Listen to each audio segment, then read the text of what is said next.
Channel open. Welcome back to WeeklyTrek, a Star Trek news podcast presented by TrekCore.com. I am your host, Alex Perry. What's today's date? The date. Today's show was recorded on January 17th, 2026, and is current through the Star Trek Starfleet Academy Season 1 episode beta test, so beware of spoilers. All right, let's get into the show. Good day, Voyager, and welcome to A Briefing with Neelix. It's a catchy title, isn't it? WeeklyTrek is a regular news show covering the biggest stories from the Star Trek franchise. We are in the Alex Kurtzman era of Star Trek with the 12th television show currently in production and 14 movies to enjoy, and merchandise continuing to fill the Bajoran wormhole. So stick with me and I'll help you sort the real facts from a lot of the Dominion propaganda that you'll find online. But I can't do this alone, and my guest this week is returning guest and co-host of the Clonestar Podcast. It's Jodi Pickens. Jodi, welcome back to WeeklyTrek. Thanks, Alex. So happy to be here. All right, Jodi, well, you know the drill. I want to know something that's got you excited about Star Trek at the moment. What's got you moving at Warp 10? You know, there's a lot to be excited about right now, obviously with Starfleet Academy finally releasing. But I think more importantly, it's the 60th anniversary of Trek that's just got me really excited about the year to come. And I think there's a lot of unknown out there, but we do know a lot of tidbits coming our way. But I really hope and I want all of the people in the Trek universe to just find their way to celebrate Star Trek and what it means to them and what they enjoy about it, and really put that out there into our online communities and share it with our fellow Trek fans across the universe, because this is our year to really embrace Star Trek. And I really feel we need that now more than ever. Yeah, I feel you and hear you on that for sure. Of all of the things that we know right now are happening or coming for the 60th anniversary, what are you most excited about? Oh, that's kind of hard to narrow down. Top three. Top three? Well, Academy, obviously. Yep. Definitely excited about that. I am excited about the novelizations that are to come out this year. Yep. Because I think there's going to be some fun growing of our Trek universe through those. And fun Deep Space Nine Jake Sisko novel coming. Yes, right? Come on. That's got to be exciting in and of itself right there, because we all love Deep Space Nine. At least we should. And I think for the third thing, it's got to be Star Trek Las Vegas. Star Trek Las Vegas. Your first visit, if I'm not mistaken. Yes, it's going to be. It's actually going to be my first TrekCon period. So. Oh my God, really? Oh, that's so great. It was my first Star Trek convention I ever went to too. So yeah, you're in for a treat. I'm excited. And I just, obviously couldn't pass up this opportunity with it being the 60th anniversary. And I'm excited. I'm excited to meet my fellow fans that I've met through the Trek community. I'm excited to meet some of the people I've actually had the opportunity to interview, face to face finally, and to connect with some of the fellow podcasters face to face finally. So I'm excited about it. And I just think it's gearing up to be, quite a celebration of Star Trek. And I'm happy I'm going to get to be a part of that.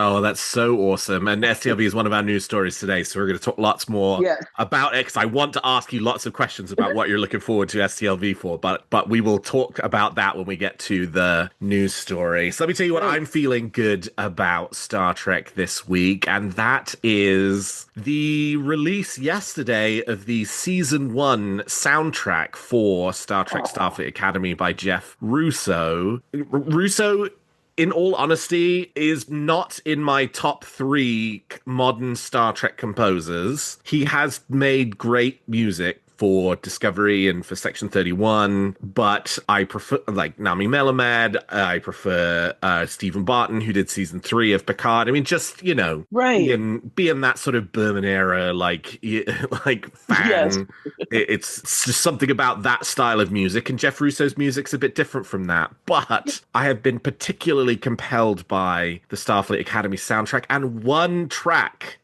in particular, an absolute banger of a track that I have just had on repeat for the last 24 hours. I was lying in bed last night feeling sorry for myself, and I just had this song on repeat, and that is from, I'm sure you can guess already, from the series pilots for Star Trek Starfleet Academy Kids These Days, the Starfleet Academy Rufus Wainwright cover of San Francisco, Be Sure to Wear Flowers in Your Hair, which is the song that plays while the Athena is landing at the end of the pilot. as they're arriving in San Francisco, and is the first track on the album. And, you know, I'm kind of a basic bitch, so, you know, my tastes run to, like, they're pretty basic. I'm a simple man, you know, and there's something about the, like, stirring Star Trek-y music, the lyrics, the, like, choir behind, and running through the visuals in my head of that scene in the episode where the fabulous visuals of the Athena landing at Starfleet Academy and the cadets sort of looking out the window and, you know, being very kind of excited about what they're looking at. And I've listened to the whole album through maybe twice this is Saturday morning, so it's been about 24 hours since the soundtrack was released. I've listened through it twice, and I'm too scared to plug my phone into iTunes to download the plane account, but I must have listened to that first track 50, 60 times in the last 24 hours, and I plan to listen to it 50, 60 more times in the next 24 hours. So, yeah. It really is something. And now, I'm going to address Jeff Rousseau, because I understand your take on that. What I do like about Rousseau's style is he does rely heavily on themes from our past Trek. Yes. And he isn't afraid to use those. And I love that nod of nostalgia that we hear thematically at times through his compositions for Trek. But more importantly, Rufus Wainwright is just an absolute star of a vocalist, and his style of music. And I was so thrilled to hear him in that epic moment in that first episode of Starfleet Academy with such a classic tune and just such a perfect nod to returning to, you know, where Starfleet Academy has always been in the past, and, you know, a new beginning, a rebuilding. It was just a chef's kiss of a moment. And that song, like you said, it just resonates with people. Yeah, it's a great song, and I think also, you know, to say also something nice about Jeff Rousseau generally in the Starfleet Academy soundtrack. I think, you know, the season 1 soundtrack for Starfleet Academy is his most interesting Star Trek work to date for me, because it is sort of that, like, classically Star Trek-y style music, but also sort of absorbing the vibe of the show, which is a classically Star Trek show, but it's one about the next generation. And so it does have, you know, like, there are, I mean, and obviously we've heard, like, a modern song in Star Trek, which is in that first episode, which is relatively rare for Star Trek. Yes. They've not done that. Certainly before the Kurtzman era, that was, like, not a thing that Star Trek ever did. And it's done it very sparingly in the Kurtzman era. But the orchestral music has, I'm not really even sure what the right way to say this is, sort of like modern musical influences to it that, you know, like, intertwine really nicely with the sort of Star Trek music, such that, you know, I talked before, I had this, it's probably like 24-hour long playlist of all the officially released Star Trek music that there's been. And I'm fairly certain Starfleet Academy, when it pops up on Shuffle, will be distinctively, I mean, they're all distinctive to themselves, but, like, Academy will also have its own distinct and unique flavor of music where I'll go, oh, that's, you know, within 3 seconds, that's an Academy track. Yes, I don't disagree with you at all. I do think that this is a standout for Rousseau.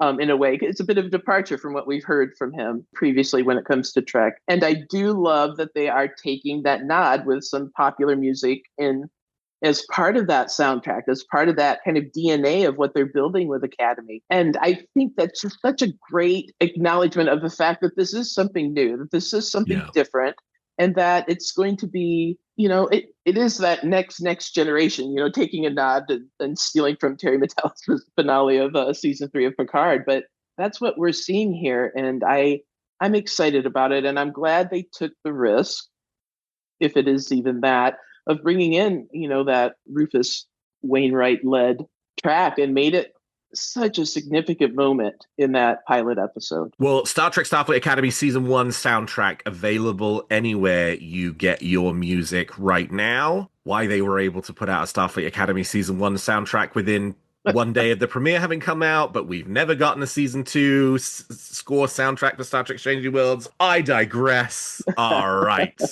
Let's talk about the week's top stories. There's a war going on, and I'm a reporter.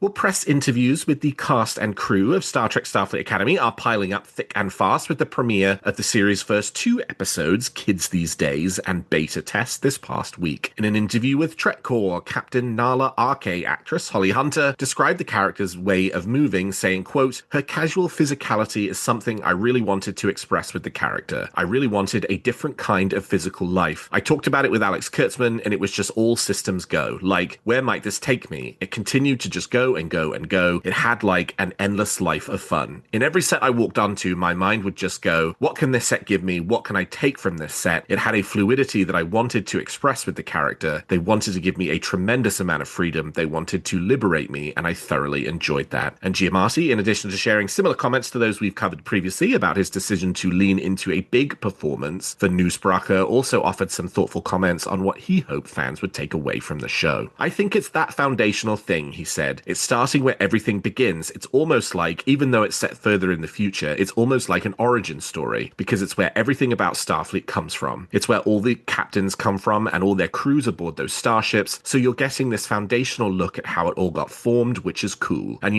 I hope that makes it easier for new fans to enjoy it, because it's all new for these characters, but it's all about the old stuff too, so I think older fans will be able to engage with it and enjoy it in the same way." Jodi, how have you enjoyed Holly Hunter and Paul Giamatti's performances as Nala Arke and Newsome in Star Trek Starfleet Academy's first 2 episodes? I mean, I'm enamored by them both. Okay, first of all, how excited are we that we have these 2 like award-winning actors playing such huge roles in this new Trek? I mean, that's just fantastic, and I'm excited for Trek as a whole. Holly Hunter has just blown me away. I love this new take on leadership and what that looks like, and how she's tied to the past and rooted to things in the past and tangible things. And I talked a little bit on our podcast about how I feel she's very Janeway coded. Yeah. As a leader, she has the tangible hardback books and, the old antiquities as they would be seen in the 36th century, of the old RCA Victrola kind of LP player. And I think that kind of grounding is fun to see, because all of our Trek leaders in a way have had that. Sisko had the baseball, Janeway was big on the books and things like that. But the other thing I loved, and we saw more of it in episode 2 during beta test, is that she's eclectic. She's not afraid to lean into that. The whole barefoot scene was just fun. And we're learning a lot about her character in these moments that she so wonderfully expressed in that interview that you had at TrekCore with her, about that she was just given that freedom to explore and make this character feel alive in each of these sets that she gets to play on. And I think we are going to benefit from that hugely. We already have in the first 2 episodes. Yeah. So I'm excited to see where this goes, because she's still playing it as, yes, she's this leader who has had the heartache, has the backstory, but she also is a teacher. And I think another thing that connects her to Janeway, and I know that Holly Hunter has spoken about how she took a lot of nods from Janeway, which I think is special. And I think it speaks to how Academy is giving a nod to our nostalgic needs as Trekkies, that, we have that legacy wall of famous people in the past that we see. And I think we're going to see more of that, not just in the sets and in the props, but in the writing and in the way these characters are being developed by amazing leads like Holly Hunter. Yeah, I have a confession to make, which is, with the exception of hearing her voicing the mother in The Incredibles, I think this might be the first Holly Hunter thing I've actually... Well, that's not true, actually. She was in Succession. Yes. And I saw her in that. Yes. But I kind of been bluffing my way through... all up until this point, being like, oh, Holly Hunter, amazing actress, right? Like, so glad to have this Oscar-winning actress on Star Trek. Like couldn't be more excited, and like genuinely excited in an abstract way around having, a name like Holly Hunter, but not having really much experience with the actress, because see previous comments about being a basic bitch. Like, I am so enamored with this performance and so enamored with this character. I think there's something really interesting that Holly Hunter is doing that, like, plays very much into some of the debate that there is about Starfleet and what is Starfleet. And she sort of gets to do this thing in a really bold way, in a way that, you know, other Star Trek characters don't quite have that freedom to. What am I talking about? I'm talking about that sort of like long-running debate about what is Starfleet. Is it a military organization? Is it something else? Like, and what's the style of work? You know, this debate goes all the way back to, is Captain Jellicoe a good captain or not, right? Yes. Is Star Trek a military in which what I say goes if I'm your leader and your only job is to do what I tell you to do and not to question me, and it's not a conversation, it's you know, like you just do what I say? Or is it more of a hybrid between a little bit of that but a little bit of most modern workplaces, which is they have a loose hierarchy to them, or even a slightly stronger hierarchy, but it's a lot more collegial, it's a lot more collaborative, it's a lot more about people working together to solve problems jointly rather than a really clear chain of command that must be rigidly obeyed under all circumstances. And like, as the Chancellor of Starfleet Academy, by nature, RK is both. She is, because she is both a full-time school principal in that sort of like modern workplace setting, while also being the captain of a starship. And it's and you do see in these first two episodes, particularly in the pilot, that sort of switch between RK as commanding officer and RK as teacher. But even then, there's still these moments where she sort of code switches back and forth. Like the moment in the pilot when Caleb Meir is suggesting, I can fix this, and the other bridge officers are like, don't listen to, you know, a cadet on his first day. And she's like, no, I'm going to believe in this kid and give him the opportunity to do that. That was the school principal in that moment and the Starfleet captain at the same time. The whole thing about the physicality of the characters is so great. In some ways, what's really interesting, I haven't really seen anybody kind of ask her this, and I would be curious to ask her this. Like, and I think that I would also be interested in asking the writers this, like, how much did they draw inspiration from RK from Pelia, the other Lanthanite character? Because, like, Carol Kane's doing a particular performance as Pelia, which is pretty eccentric and pretty zany, and, like, she's doing the Carol Kane thing. But what's really interesting is if you line up RK and Pelia next to each other, one knowing that one's half Lanthanite and the other's full Lanthanite, you can actually see this cohesive identity of a race of humans who are very interested in the past, you know, a little eccentric with Carol Kane's Carol Kaniness and Holly Hunter's bare feet, and like, and a little bit of like thumbing nose authority, you know, like that bare feet conversation with the War College, you know, sort of chancellor was very much like, I'm just going to do things my own way. Thanks very much, mate. Like, I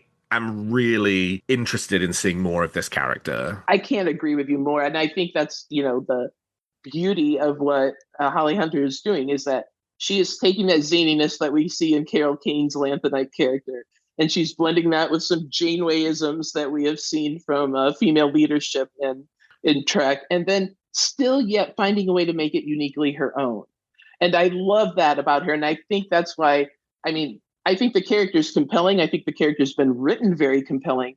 But I honestly, I have to believe that performance we're getting from Holly Hunter is so uniquely her own. She has really delved into it. Like, there's a deep dive happening there for her, and it's coming across our screens, and we are the better for it, because it's going to be exciting. And like you were saying earlier, that this difference between living this life as an educator and a captain or leader, and then trying to balance that with this war college component we have, that we're seeing really more so than we ever have, even though we knew it existed, right? I think this is going to be an interesting dynamic, and it wouldn't be Trek without it, right? We have to have that little internal conflict that's happening on a broader scale, and this is definitely going to be it, and definitely raise some questions. So they've set it up nicely, and I think in an era of streaming where we're limited on episodes, we're getting a moundful of stuff in each episode. Not to mention they're longer, so I'm happy about that too. Yeah, right. Yeah, it's so aspirationally wonderful to have a leader who very clearly knows when to lead, but also knows when to step back and to listen or to teach or to create opportunities for people to excel and come into their own. And like, it's really nice to see. And the fact that it comes with a very likable and charming performance is icing on the cake. I couldn't agree more. I think we've seen this in the past in moments with Janeway and Sisko, and even Picard in the later years. Definitely from Picard in the Star Trek Picard era in that series. He was definitely, older and more congenial, I think, with the people he was working with. But I think with this character, with Chancellor Ake, we're seeing it happen as a consistency. That's her identity. Right. And I think that's exciting for us. Yeah, so love Holly Hunter's performance. Yes. Well, in addition to Holly Hunter and Paul Giamatti, TrekCore also spoke to Caleb Meir actor Sandro Rosta and Lura Thok actress Gina Yashere about how it's been joining the Star Trek universe. Quote, "It's like having the best sandbox in the universe to play in, especially for someone who doesn't have the on-camera acting experience you'd expect to see in this kind of role," said Rosta. "For me, it was daunting, but it was also so freeing and exciting. It's more than a dream come true for any actor. It's such a blessing to be given this opportunity. It's a lesson. Stay focused, be open to what's happening around you, and to take advantage of the opportunity that you have and just run with it. I'm definitely learning as I go, and you never know what you're going to learn until you learn it." And when asked about her exposure to Star Trek before Starfleet Academy, Lura Thok actress Gina Yashere said, "I wasn't a Trekkie before joining the series. I'd watched the original series as a kid and kind of had moved on with life, and I'd watched a few of the later Star Trek movies, but just as fun movies because I recognized Spock and stuff like that. So when I got this gig, I had to do a retroactive dive and went back and watched Deep Space Nine. I wanted to get more of a feeling of what the Jem'Hadar were about and what the Klingons were about. My younger brother is a massive Trekkie, so he gave me the full rundown. That was my boot camp. But I'd already kind of conceived the character before I knew it was Star Trek, because in my first audition they had taken out all the references, so the character wasn't even based on a Klingon or a Jem'Hadar, but because of the type of character it was, very sort of Full Metal Jacket and screaming at kids, it kind of played anyway." Jodi, how have you enjoyed Sandro Rosta's Caleb Meir and Gina Yashere's Lura Thok? I think enjoy may be the understatement of the century. Honestly, here's this. Caleb Meir is a troubled character. That's not any different. We've seen this before in Trek. But the fact that he's sacrificing to be a part of Star Trek and Starfleet Academy, and that there's that tension there and that unsureness, but the willingness to adapt. This is classic Trek storyline for kind of our lead role. But I think it's being played very well. I love that it's a larger cast and that the relationships with each character is unique for Caleb Meir. So I'm excited to see where he takes this role and this storyline. But the standout for me is Gina's character, Commander Lura Thok. I am completely over the moon for this performance. First of all, who combines a Jem'Hadar and a Klingon? Who does this? This sounds nuclear in a way. Like, this is two of the most aggressive species really we've encountered as in the Star Trek universe. And I think she has taken this role and just completely owned it. And I loved her quote, her reference to Full Metal Jacket in that quote for your story with TrekCore. That is so coded Full Metal Jacket, like any military leader. And I think that's just, it's fun. And I love the way, much like Holly Hunter, that she can bring this aggressive militant story or moment, and then she backs right up, and it's just like, oh, I can always spot a runner in that moment. I mean, that was fantastic. But she also she's teachable. She's a teacher. She's an educator, but she's a leader and is going to get the best out of these cadets any way she can. And I just want more. I want more of Commander Thok because it's just fascinating. Because who thought we would be rooting for a Jem'Hadar? Right. Who thought that would ever happen in our universe? And I think we felt, at least I did, that I'd left that in the Deep Space Nine era, that we knew who they were and what they had done, and that's where it was. And now, 32nd century, this is a whole new ball game. So I can't wait. I can't wait for more from both of them. And if I don't get an opportunity to talk to Gina Yashere, I am going to lose my mind because I have about 912 questions for her. Yeah, I mean, she is wonderful, and Thok is maybe my favorite new character in Star Trek in a very, very long time. I fell down a bit of a rabbit hole yesterday. I decided I needed to know how to pronounce her last name. Yeah. So I went on YouTube looking for clips of her because, you know, like sometimes you can find like an interview or something where the person says their name, and she's a comedian, and and I mean, obviously from the performance, a lot of her comedy clips are on YouTube, and I hadn't watched any before yesterday, and I kind of fell down a bit of a rabbit hole as sort of clicking through, and it's very funny stuff. I mean, she is really, really talented comedian, and the performance is really great, and it's a big and broad performance in episodes 1 and 2, but I will say, you know, as I mentioned before, I've seen the first 6. Like, there is a degree to which the performance gets a lot deeper even within the first 6 episodes, and Yashere gives like she has some really nuanced and touching scenes in later episodes that like sort of complete the performance of the character, and for me is like the thing that got me on board is being like, oh, I love this character and I love this performance. I just find it utterly shocking that Sandro Rosta, this is his literally first screen credit. Isn't that insane? I would have never guessed that from him, from his performances. It's an ensemble show, very much an ensemble show. So even though he, you know, this pilot starts with his story and he is sort of the POV character on the Academy because he's the one coming in completely from the outside like the audience is and learning about what it is. Because it's an ensemble show, it's not like, you know, 60-70% of every episode is on his back like, say, a Sonequa Martin Green was for Star Trek Discovery or a Patrick Stewart was for Star Trek Picard. But it's still a great performance. You know, Caleb Mia is like there's a ton of potential in this character, and I'm really excited to see where the actor kind of takes things. Yeah, I think we are in for an amazing ride.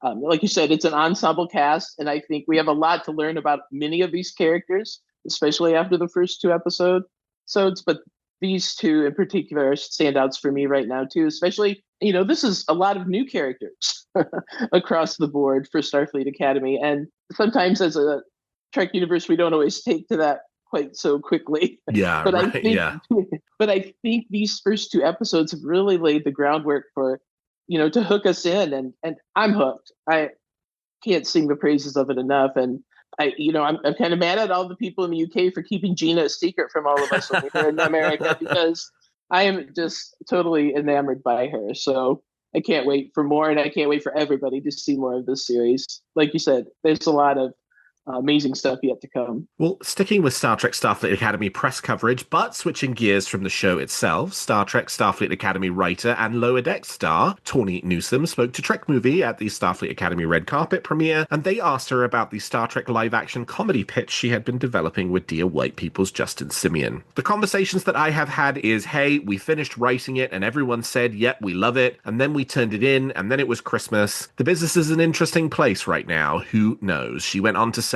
I'm so proud of the work that Justin and I did. We love our scripts. We're ready for someone to just decide. If it's meant to be, it'll be. If not, I'll go do something else. But we love what we wrote. Now it's just up to whatever creature in the sky that controls all this. Jodi, would you enjoy seeing Tawny Newsome's take on a Star Trek live-action comedy? I'm not sure there's anything Tawny Newsome could do that I wouldn't enjoy watching and seeing. And listen, I think she's brilliant. I think she's talented. I think that she has a Jonathan Frakes level commitment to Star Trek in its storytelling. And I think that's exciting for us as fans. But yes, I would love to see this because I think the idea of it is fantastic. What I don't like is this disconnect I think we have is that if we hear that this is being pitched or that it's a potential thing, there's still a long channel of hurdles for that show to jump over before it even gets to the green light to go ahead. I think it's a new and fresh concept for Star Trek, and I think that's what we need.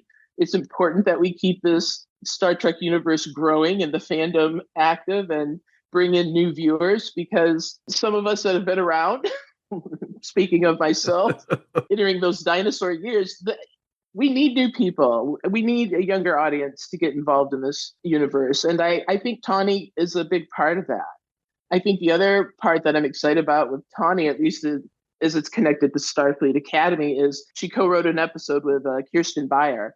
And I just can't wait. I can't wait for all of us to experience that, because I think Tawny has a great way of storytelling, and Kirsten Beyer is one of my favorite storytellers in Trek, because again, both of those women have strong connections to the greater Trek universe and understanding of it, and bringing us a fresh new storyline. And so I'm excited, and I hope that this take that Tawny and her co-writer have developed comes to fruition, because I think we need it. And I just would love to see this perspective of kind of being outside of the Federation and getting a different look at it. And being a live action comedy, we've never had that in Trek. I mean, ever. So I think it would be great for us. It would be great for us as a franchise, and be great for us as a fandom. Just something new, something fresh. That's never hurt anybody. We've never gotten a live action comedy in Star Trek before, but I feel like Starfleet Academy definitely has sort of like, it's not the show, but there are definitely parts of the show that feel very akin to a live action comedy. Some of the jokes and the sort of broad use of humor in the show, which is really obvious over the first 2 episodes, and I think refines and sharpens as the season goes on. You know, like there are sequences that are just funny, and they're played for laughs, and they're genuinely comedic. And so I think Starfleet Academy sort of demonstrates that you know, there's all, and now of course there are people who say they don't like it about Starfleet Academy, but there's always this kind of reticence around a new Star Trek show taking another step, or taking a, you know, sort of changing its identity a bit from, you know, sort of the core shows to do something a bit different. And obviously a lot of people, you know, have issues with Star Trek when it does that. Read a long screed from Bill Hunt at the Digital Bits about, like, you know, Star Trek having completely lost its way with Starfleet Academy. I mean, it's definitely a sort of a group of people who very much feel that way. But I think Starfleet Academy is very successful. I don't think Star Trek should just be more of the same, more of the same, more of the same. I do think a lot of the criticisms of it heavily imply or even outright state the existence of a very specific straitjacket of Star Trek fitting a very specific model of what television storytelling should be like, with very specific things that I don't think Star Trek should be, because there's already 900 episodes that largely fit that bill, and eventually you just run out of doing the exact same thing all over again. And I actually think if a show was doing the exact same thing all over again, I think there's an element of be careful what you wish for, because I think people would be like, I've seen this before, this is the next generation, like, you know. So it's like, I don't like this because it's new, but I also don't like this because it's the same. I mean, it's this catch-22 that I think a lot of, given we're in this age of nostalgia, like a lot of people are trapped in. Anyway, it's a very long way of saying, I think Starfleet Academy, for me, sort of proves the possibilities of a live-action Star Trek comedy. And one of the chief sort of humor architects in the writer's room for Starfleet Academy is Tawny Newsome, and her humor really works for me in Starfleet Academy, especially once it, like, gets comfortable with being, you know, funny in a live-action Star Trek sense. But I've always been interested in this concept, because just like you, I mean, I will follow Tawny Newsome over the top and into the shit. But, like, I am very interested in this show concept. And in some ways, I hate that I know it exists, because to your point, right, there are so many hurdles to shows getting made these days. You have to think that the odds are stacked against it, with everything going on at Paramount Skydance, you know, with the sort of larger questions about the future direction of the Star Trek franchise. So in some ways, I'm like, I am sad that I know it exists, because I think the chances of it happening are not 100%, but my excitement for it is 100%, and I really want it to happen. You know, I've got 2 things I want to say, because I agree with you wholeheartedly on everything you just said. I'm going to quote Nana Visitor, who said this. It's quoted as saying this on a Star Trek cruise, I think around 2017. But she told the crowd that it may not be your Trek, but it's someone's Trek. And I think that it's so vital for us as a fandom to understand that it doesn't have to fit everybody's, you know, playbook. Yeah.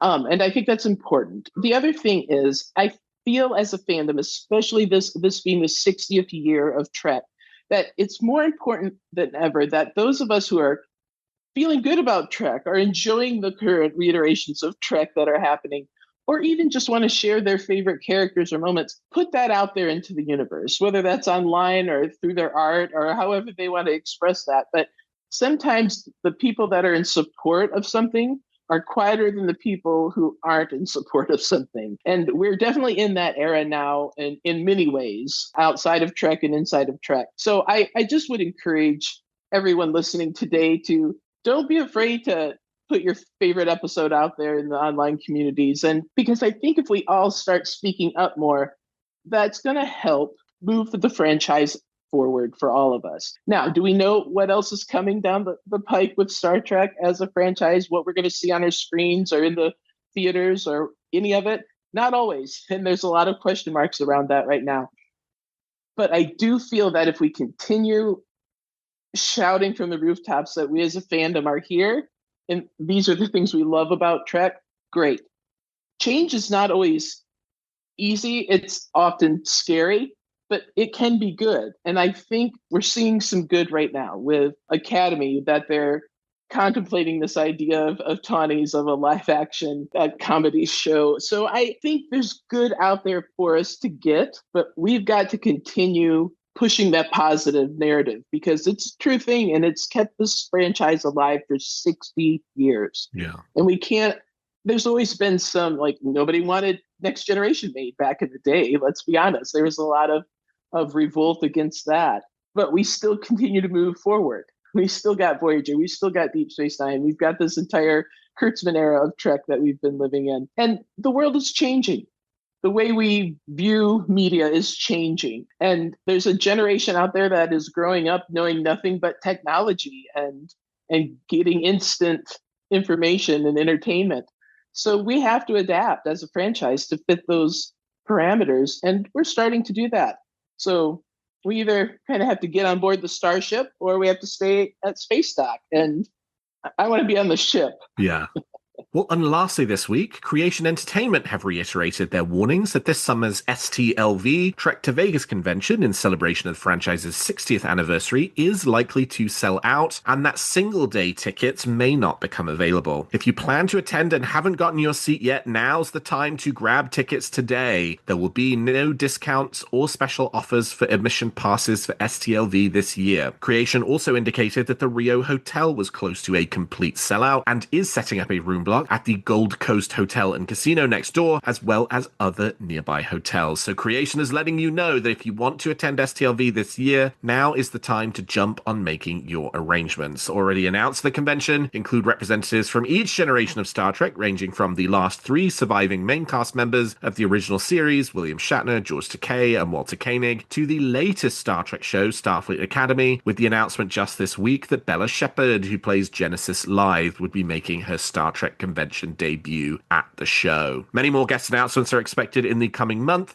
and the convention offers a good time to be had by all. Jodi, you mentioned this was going to be your first STLV. What are you most excited about for your first Star Trek convention experience? You know, I'm getting this question more and more, that now that people are kind of really landing on the fact that it's my first, STLV convention, but also my first Star Trek convention. And to be honest with you, I'm very excited to meet a lot of the Trek personalities and people that have made Trek possible across the years and to be a part of the 60th celebration. But I'm really excited to meet the fans and my fellow Trekkies out there. Sure. I've made some amazing connections with people through Clonestar Podcast and just being in the online Trek community. And I want to be there with them. I want to meet these people, in real life, remove that screen barrier, the keyboard barrier, and just connect with them and celebrate what brought us all together in the first place. So I anticipate it being overwhelming. I anticipate it being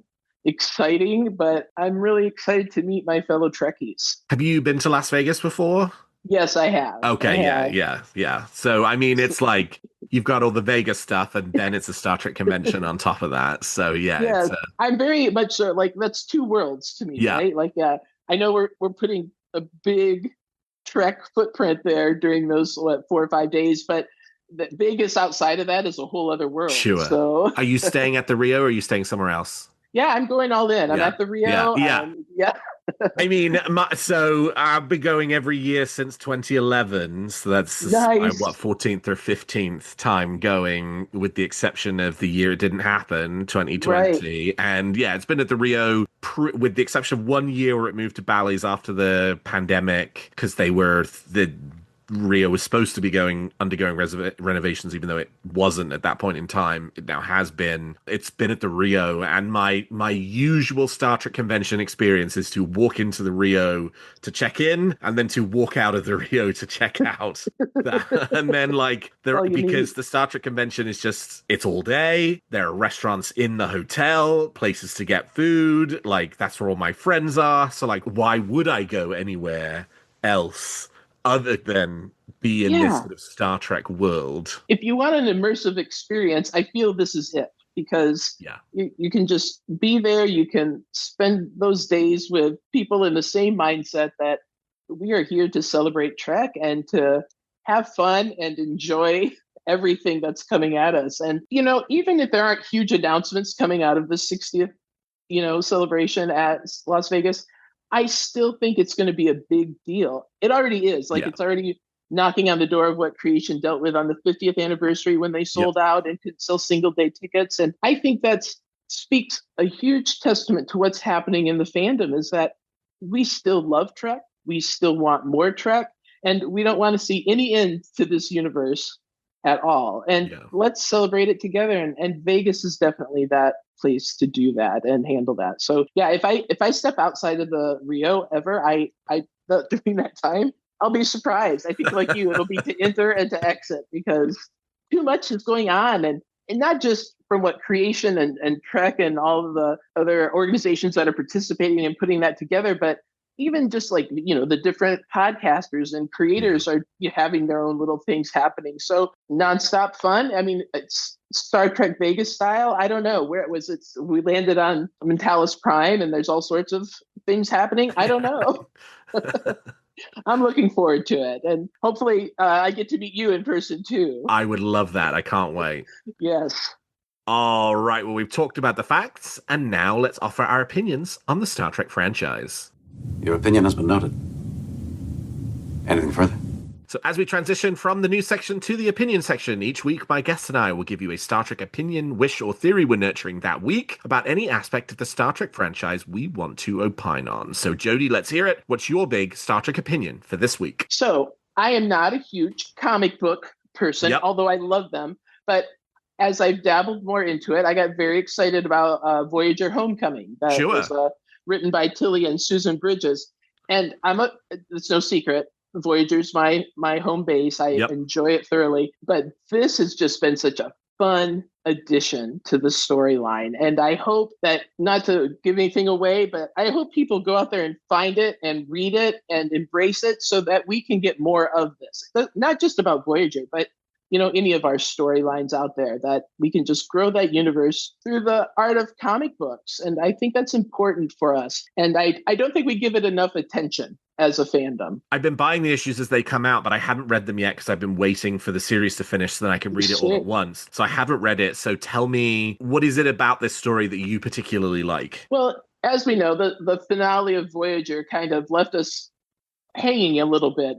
They got home, but I think for all of us that were invested in each of these characters, we wanted to see what happened next. And yes, have we gotten that in some novelizations and things like that? Absolutely. But I feel this storyline that Susan and Tilly Bridges brought together really gives us a Voyager sense of continuing on what happened to them afterwards. And it's a unique take. It's a great take. And it really plays on so many things that we saw in Voyager as a series. So again, playing on that new storylines, but nostalgia aspect, hands down. And the artistry of the comic book is beautiful too. I think they've done just a standout job, and I can't wait for you to read them, because I think you're going to enjoy. We still have Seven as a board. She's still, dealing with that. We get, Tuvok, we know, was dealing with the potential of some mental issues because of the genetic disease that he was diagnosed with. And so, we touch on all of that. And I think it's a story worth reading. It's a story worth celebrating, and read more Star Trek comics. That's what we need to do. Yeah. Hey, here on that. Yeah, I am looking forward to reading this one. I think that sort of like Voyager coming back period of time is really interesting to me. Really interesting to me from like a character perspective of what would that be like for the characters. And it's, we sort of get flavors of it and hints of it, but a lot of that's because it's through Star Trek Picard, and that's 20 years after it happens. Right. And so, you're just sort of seeing where did people end up, not what was that experience of coming home like. I mean, yeah, I could have easily had 5-episode addition to season 7 of Voyager that was just 5 episodes that are totally low-key, low-stakes character episodes about these characters kind of now being home, and what does that mean for them and their relationships, and like how do they start to kind of define what comes next and move into that next chapter. Like, so yeah, I'm excited to read this one. Good. I hope you and everyone else does, because it's worthy of it. All right, let me tell you my opinion for this week, and honestly, it's just it's a quick one, and it's purely a sort of a product of fate, which is it does feel like Starfleet Academy is coming at exactly the right time for a lot of people. I've had quite a stressful and upsetting week, and I know a lot of people have had stressful and upsetting weeks for various different reasons. There's a lot happening in the world right now, and Starfleet Academy was not supposed to come out this year. It was actually supposed to come out last year, and I'm really glad that it ended up being January of 2025, because it is a show that at its very core is extremely hopeful and optimistic, perhaps more so than any of the Kurtzman-era Star Trek shows that we have gotten to date, potentially with the exception of Prodigy. Just that sort of like innate goodness and recognition that even if somebody has, sort of traumatic experiences, or didn't have the best start, or are facing challenges, that there are, there are reasons to be hopeful, and the universe bends towards the sort of positive, and the long arc of it is good and towards the light when people of good conscience get together and decide to build something constructive. And it's funny that it just like largely somewhat coincidentally ended up being the right show for the right time, and I'm really pleased it's here. And that's probably why I've listened to that San Francisco song 100 times, and I've watched the pilot sort of 2 or 3 times in the last week, and I'm very pleased with this show and really looking forward to the rest of season 1. You're absolutely spot on, Alex, because people are struggling, I think, as individuals right now. And I believe in my heart that what Academy is showing us is that new beginnings can happen without losing your identity. And I think that's a message we all need loudly right now, that change is important, change can happen, and fresh starts can happen, but you don't have to lose yourself in those. Yeah. But you can be a part of moving them forward. And Academy is timed perfectly for us right now, and I'm so glad we get to experience it. Do you have an opinion, theory, or wish about Star Trek that you'd like to share? Email them to me at weeklytrek@trekcore.com, and I might feature your thoughts in a future episode. Well, that's all the time we've got for this episode of Weekly Trek. Thank you so much to my guest, Jodi Pickens, for joining me today. Jodi, how can people contact you if they want to continue the conversation? Well, you can always find me through our website with the podcast, ClonestarPodcast.com, or I'm on all of the socials, Instagram at jpickens01 or Jodi Pickens everywhere else. And you can find this show on X at Weekly Trek, and me at Alexander T. Perry on X, and at Alex T. Perry on Blue Sky, and everywhere else. And if you enjoy the show, please consider leaving us a 5-star review on your podcast player of choice. And for all your Star Trek news needs, in addition to our extensive media archives of all things Star Trek, I hope you will keep your senses locked to TrekCore.com. Well, thank you, Jodi. Thank you to all of my listeners. And until next week, live long and prosper.